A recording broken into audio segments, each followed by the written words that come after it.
So now we're moving on to the optional questions. So in section B, you're required to answer 2 out of the 3 questions. Please don't answer more than 2 because we won't mark more than 2. So you're wasting your time. You might as well focus on the 2 questions that you feel are better for you. And each question is worth 25 marks. Now, question 2 will always look very similar to this one. So it will be a question where you've got a number of transactions, as we can see here, and then we've got some requirements at the bottom where we're asked to complete the ledger accounts. That means do your double entry, balance off the ledger account showing the balance brought forward the following period, and then to extract a trial balance. So it's a fairly standard question. So usually this one is quite popular with students because they sort of know what they're getting. So as long as they practice their double entry, they should do fairly well in this question.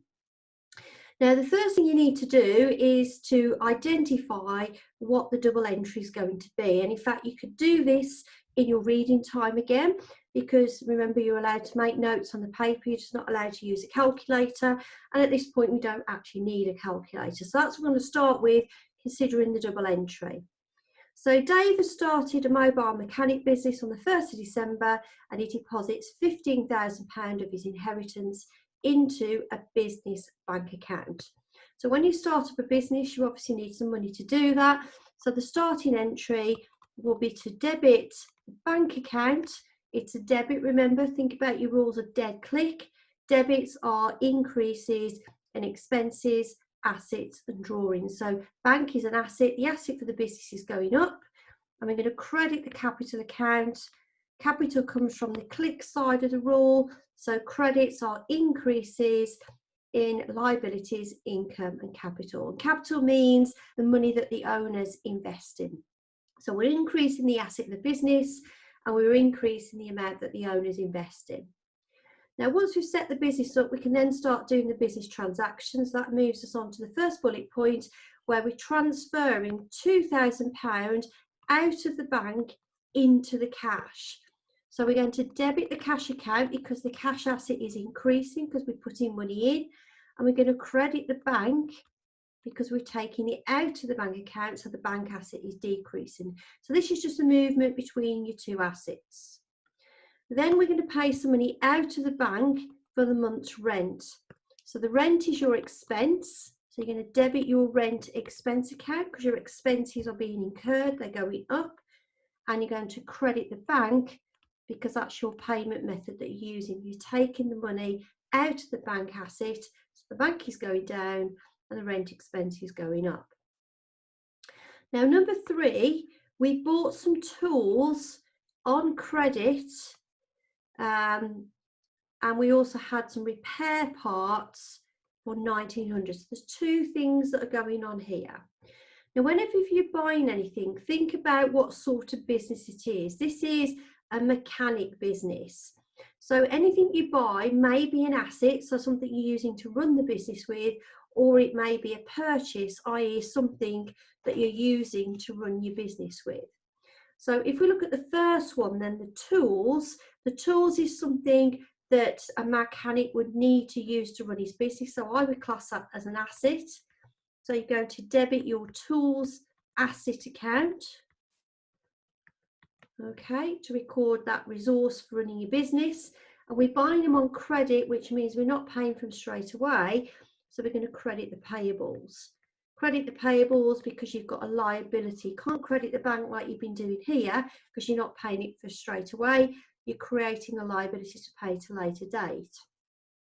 Now, the repair parts that you're acquiring here, that will be something you'd use for the daily running the business. It's not an asset, is it? It's not something you're going to keep forever. It's something you're going to use to repair the cars. So I would class that as a purchase. So we're going to debit the purchase expense, and we also getting those goods on credit. So this is another credit to your payables to record the fact you've got that liability. The next point, we're getting some oil and filters to undertake some repair work, and this time we're paying for it straight away out the business bank account. Now, this is similar to what we've got with the repair parts. Oil and filters would be things you're using to run the business with rather than an asset. So I'm going to debit the purchase for this one and we're going to credit the bank account. I'm paying for it straight away and reducing my asset. Next point, we invoice Copies Limited for 500,500 repair work, which is undertaken for a fleet of sales vehicles. So if you're invoicing somebody, it means they're not paying straight away. You're expecting to pay at a later date. So you're going to debit your receivables, which will be this Copies Limited company, and you're going to credit your sales. So that's your business, isn't it? Your business is to repair vehicles, so you get the money off your customer, and then you've got your materials that you use as part of the running the business. We've got a return next, so you're returning some parts to Parts for Us. So this is the company that you had up here. Yeah, same company. So some of those goods are going to get returned. So we're going to debit the payable, because some of the money that we owed, we're no longer going to owe if we're going to send the goods back. We can't debit cash because we've never paid for it. It's got to be debit to the liability. And then we're going to credit the purchase returns. So it was originally recorded as a purchase. Now we're sending them back. It's going to be a purchase returns. We repair some brakes on Sue's car and she pays by cash. So we're going to debit the cash asset and we're going to credit the sales. So like Copies Limited, this is a job that we're doing, so this is a sale for us. Moving on down, we pay the telephone bill and this comes out the bank account. So this is another expense. I'm going to debit the telephone and we're going to credit the bank because we're paying straight away. Another bill, we pay electricity next from the bank account. So debit electricity, credit the bank. Then we're going to pay one of our suppliers. So this is Mechanics Limited that we had up here. The Mechanics Direct, we bought some tools from. We're now going to pay them using online banking. So we're going to debit the payable with that £1,000 and we're going to credit the bank because we're using the bank account, we're using online banking. Almost there then, we then get some money from Copies Limited. So this is our receivable that we had up here that's now paying us. So they're going to pay directly into our account. So that means they're transferring the money into our bank. So we're getting the money off the customer. So the bank's going to go up as our asset. And we're going to credit the receivables to say that they don't owe that £1,000 anymore. Okay, so those are our entries. So in order to be able to do this double entry, you need to think very carefully about this dead click rule. All right, you need to remember that increases in expenses, assets, or drawings will be a debit entry. Obviously, a decrease will be a credit, and an increase in a liability, income, or capital will be a credit entry. If it's a decrease, it's going to be a debit. And then I suppose it's a case of remembering what category things come into. So for example, income will normally just be any sales. Liabilities would normally just be anything you owe to your suppliers, like a payable, or maybe if you had a loan. Capital is when the owner invests, and drawings is when the owner takes money out. For these two assets and expenses, I suppose it doesn't matter too much if you get them the wrong way around because you would still debit them, but an expense is a running cost. So a day-to-day expense of running the business, like paying your wages, buying materials to run your business, like your purchases that we had here, things like paying the telephone bill, the electricity bill, and then assets are resources that you're using to run the business, so longer term resources, more one-off costs, so things like buying any machinery, any vehicles, things like receivables would be assets if people owe you money, or your cash or your bank balances. So if you learn what goes in each category and you know how to do your dead click, then you should be absolutely fine with doing this pro forma. So what we're going to do now then is we're going to actually put those entries there onto the ledgers. Now to do this, I do need to go onto a separate page in order to fit it all on. So we're just going to go between each of these. So we're going to start at the top where we said that we put some money into the bank account. So this is my pro forma here. So we put some money into the bank, which was a debit entry, and we credit the capital account. Now, in terms of your descriptions, I always use the description of the opposite account. So if I look at the bank, I know where that money's come from. It's come from the owner, and it's a good way to cross-reference things. In the exam, put some sort of description so we can see what you've done. But of course, the most important thing is that you've got the debit and the credit on the right side. So all we're doing is what we said here: debit the bank, credit the capital. All right, remember, debits are on the left, credits on the right. Drive on the left, crash on the right, if that helps you. Now the next item we add is we transferred £2,000 from the bank into petty cash. So we debited the cash and we credited the bank. So we put £2,000 in there and we took it out of the bank account. And I'd always do both entries at the same time so that you don't forget to do one or the other and it doesn't become a one-sided entry. Paid £1,000 from the bank for the rent, so we want to debit the rent and credit the bank. £1,000 out of the bank, and we're going to debit the rent account with that amount. Then we bought some tools, so we wrote over here that the tool was an asset, so we're going to debit the tools and credit the bank. So let's put that in brackets, assets, so we don't forget. So we're paying for those tools, or we're paying for them on credit, aren't we? So I'm going to debit payable, debit the tools with 3,000, and we're going to have a credit balance for the payables for the tools. And then the other entry that took place that day was that we bought some repair parts, so we class those as a purchase. So we're going to debit purchases and credit payables with that 1,900.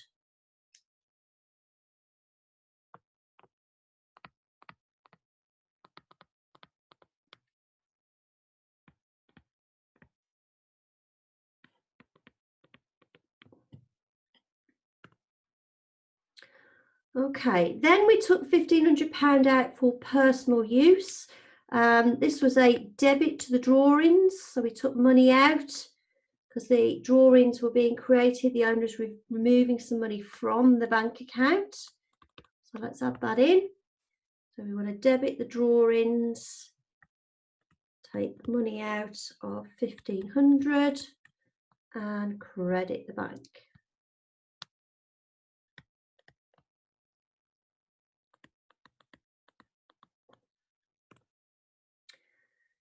Next, we purchased some oil filters, so we class those as being purchases in a way. So we debited the purchases and credited the bank.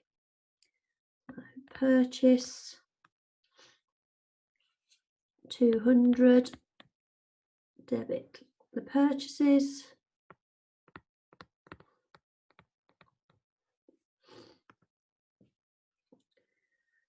Then we invoiced for some work that we'd done. So we invoiced 5,500. So we're debiting receivables and crediting the sales. So obviously I've set all my accounts up ready to go through this. You would have to create yours as you went along.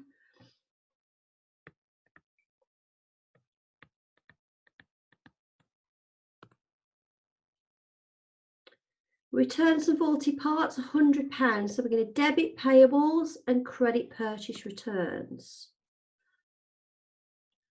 Debit the payables. Make sure you get the right person. So it is, where's it gone? Where's my payable? Okay, so we've got to make sure you get the right payable. So it's this one, Parts of Us.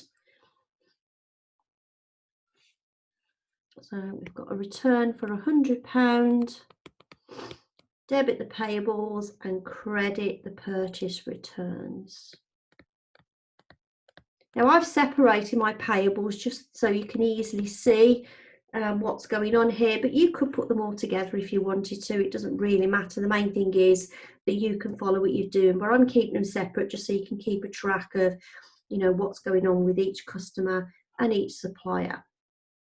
So that's my return dealt with. We repaired the brakes on Sue's car, so £500. We need to debit the cash and credit the sales. Let's find our cash account. So sales 500 and credit the sales. Here we go.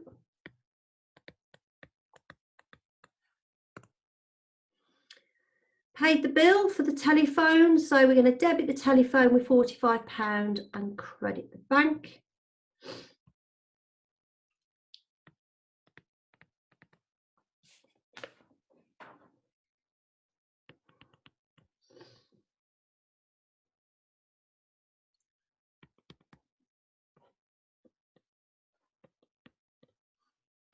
And then a similar transaction for the next day. We've got an electricity bill for 100, debit electric and credit the bank. And that is 400.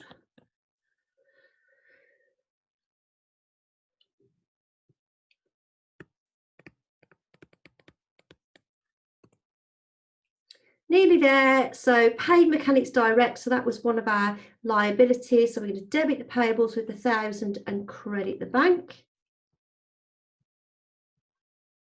And make sure you get the right supplier. We're paying a payable, £1,000.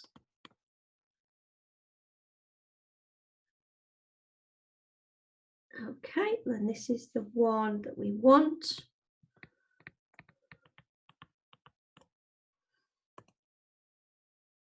Receive some money from Copies Limited, so they were our receivable that we sold to up here. So get £1,000 off them, paid directly into the bank. So we're going to put that money into the bank account. Bank is going to be debited or increased. And we're going to credit the receivable for Copysoak, which is here. So they've paid some of their debt off. Not all of it, but some of it. Okay, so that's now completed all of our entries. So basically we've now done part A. Now what we need to do now for part B is to balance the accounts off and bring the balances forward. So this is a process where you're summarising what's happened in each account. Now some of them have only got one entry in, others like your bank or your cash might be a little bit busier. But basically what you do when you balance off account is you add up both sides. In this case there's nothing here and there's 15,000 there, and the biggest total you put into your total box. Okay, then the difference, so the side that doesn't add up to 15,000, that's called your balance carried forward, and the balance is brought forward on the opposite side.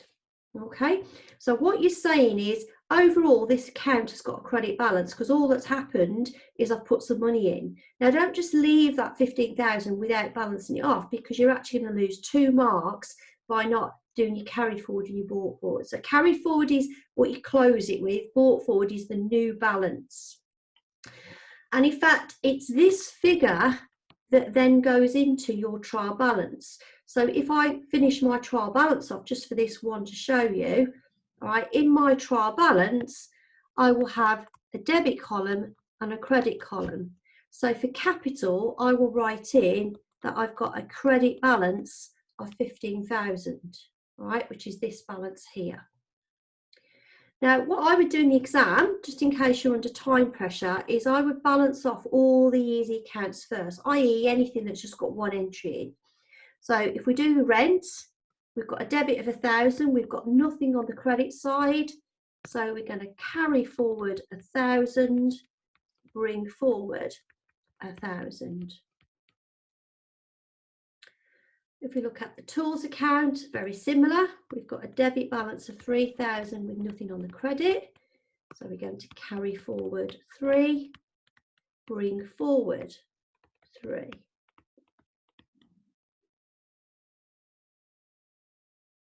Drawings, 1 entry. So we're going to put the debit in of 1,500. Nothing on the credit. So we're going to carry forward the 1,500 and bring forward the 1,500. Purchase returns, 1 entry, a credit balance of 100. So we put the same in the total column. And we're going to carry forward 100 and bring forward 100. And the last two, same situation. We've got a debit balance of 45, nothing on the credit. Carry forward the 45, bring forward the 45. So this purely presentation, but every time you do a carry forward and brought forward, there's a mark that's being allocated for doing this. So don't lose those easy marks. Electricity, debit of 100, nothing on the credit. Carry forward 100, bring forward 100. So I've got rid of the easy ones first because we don't need to even get our calculators out. Now the ones that are left, there's a bit more going on. So next thing we want to do is add up the bank then. So if we look here, we can clearly see without adding it up, there's a lot more going in the bank than coming out, which is what we'd hope to get. So the debit side comes to 16,000, which we can put in the total box. Now what you then need to do is add up what's in the credit side. So if you add all of those credits together, you will see that they add up to 5,845. So in order to get this to balance, I need to put a carried forward in of 10,155, because remember this has got to add up to 16,000, and that brings forward your opening balance. Now you're not asked to explain this, but basically what it means is I've got £10,155 left in my bank. This is what I've put in, that is what I've spent, so the difference must be how much money I've got left. And it's on the debit side because the debits are bigger than the credits when we look at this ledger. Now the others aren't quite so bad, so cash has got 2 entries, but they are both on the debit. So we add those together, 2,500, carry forward the balance.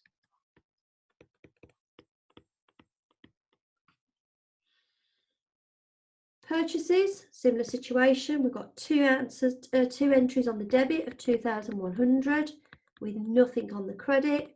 Carry forward 2,100. Now payables is a little bit more complicated, but it has only got 2 entries. We can see the biggest total is on the credit, and that's 3,000. So to make it balance, I've got 1,000 already. I need to carry forward 2,000. And what this represents here is that I still owe my customer, my supplier, £2,000. I bought goods for 3, I paid 1, so the balance that's still owing is 2,000. Similar situation with your other payable. The biggest total is on the credit, which is 1,900. I've got a debit balance of 100, so I want to carry forward 1,800 on the credit side. And that means that's what I owe. So I bought goods at 1,900, I sent 100 back, and therefore I've still got 1,800 that I need to pay at some point. Sales, we've got 2 credit entries, they come up to £6,000. Nothing on the debit, so I'm going to carry forward 6,000 and bring those forward. Okay, nearly done. Receivable, we've got a debit balance of 5.5, a credit of 1,000, so that's the short side, isn't it? So the difference is going to be 4.5 to make it balance. Bring it forward on the debit side. So this means that's what my customer owes me. They bought goods for 5.5 on credit. They've paid me 1,000, so there's 4,500 left to pay. So now all these ledgers will be balanced off, and that means that you've completed this part B of the question, this balancing off the ledgers.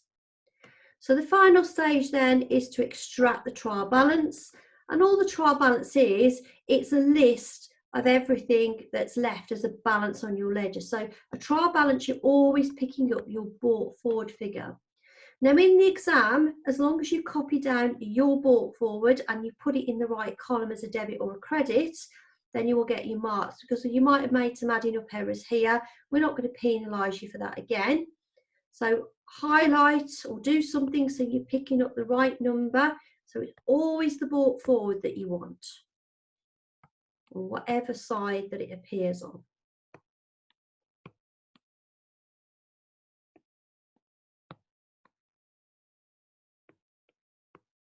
Okay, and then all of those brought forwards, you're going to copy onto the right side of the trial balance. So we've done the one for capital. So debit balance of 10,155 is going to go on here. Cash, we had 2.5. Rent was 1,000. Tools for 3. Purchases 2,100. We had a credit balance on Mechanics Direct and a credit balance on Parts of Us. Drawings for 1,500. Let's cross those out. Sales 6,000 credit. Receivables was 4.5. Returns 100 on the credit, and then telephone 45 and electricity 100. So you can see all I've done is copied these balances onto the side that they belong to. So if we look at this list now, we should be able to add them up, and if we've done our double entry correct, the debit should equal the credits. So I've already done this, and that is done. That balances. Now, if it doesn't balance, then just go back, check your arithmetic, make sure you've added it up properly, make sure you haven't mistakenly put anything on the wrong side. Remember your rules for your dead click. All right, debit should be expenses, assets, and drawings.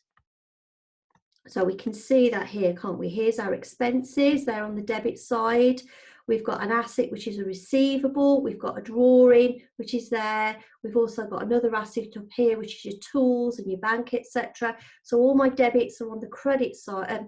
All my expenses, drawings, and assets are on the debit side. And then if I look at credit side, I should just have income, which is your sales, liabilities, and your capital. Okay, and again we can see that, can't we? There's my liabilities. So there's my sales of 6,000. There's my liabilities to my 2 suppliers, and up here I've got my capital balance. Okay. Now the way the marking scheme works with this particular question too, you pretty much get 1 mark for everything you do. So every number you put in the ledger on the right side, every number that you carry forward and bring forward, you get a mark. You also get some general presentation marks for it looking okay. You get a mark for transferring every one of your own balances into your trial balance. You get a mark for getting it to balance as a bit of a bonus mark. So in total, there are actually 75 marks on this type of question.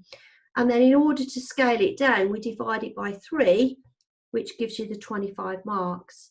Now, the reason we do that is so that we can give you a little bit of credit for every tiny little bit that you do correct. So if we just gave 25 marks, it's quite a lot to do there. So, you know, we might be asking you to say do 3 things right to get a full mark, which seems a little bit unfair. So that's why we break it down the way we do it. So hopefully now I've gone through this one, this gives you a bit of an exam technique of how to approach the question and how to set it out. So you might be a bit more successful with it in the future. But remember, try and use that reading time, as I suggested, if you've got it, to do this little bit here, as that will save you a lot of time if you know what your debits and credits should be. As soon as you can write up your answer booklet, you can crack on with actually trying to draw up your ledgers.